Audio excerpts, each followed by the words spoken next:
فاطمة الزهراء سلام الله عليها ضربت أروع الأمثلة بالعفة. بس يجي واحد يقول لي شو تريد من دول هسه الايام؟ ماكو المد الالماني هذا، ماكو يسموها هاي المسميات الجديده.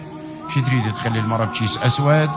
اقول له لا والله ما اريد اخليها بشيس اسود. المراه لا حرم عليها تكون طبيبه، ولا حرم عليها الدين تكون مهندسه، ولا حرم عليها ان تمارس دور حتى بالمعترك السياسي. دخلت فاطمه لو ما دخلت؟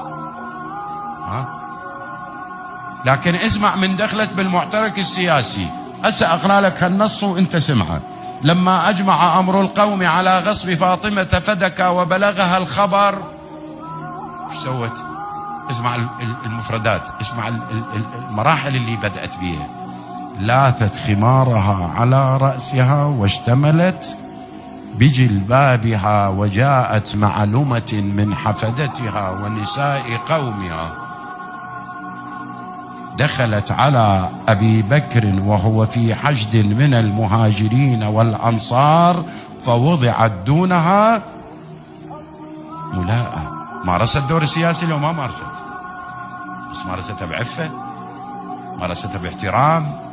بعدين تعال أقول لك، يعني هو منو قال الحجاب ضد الثقافة، ومنو قال التعري والإباحة هو مع الثقافة؟ شو بالله هسه تجيب لي مثقفات الدنيا ذني ما كل يمشن بالهذا؟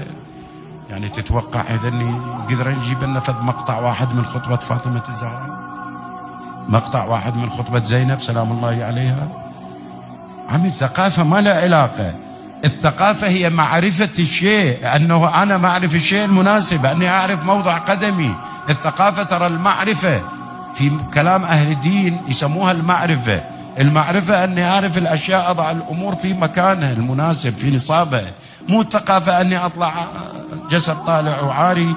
والله شنو ثقافة؟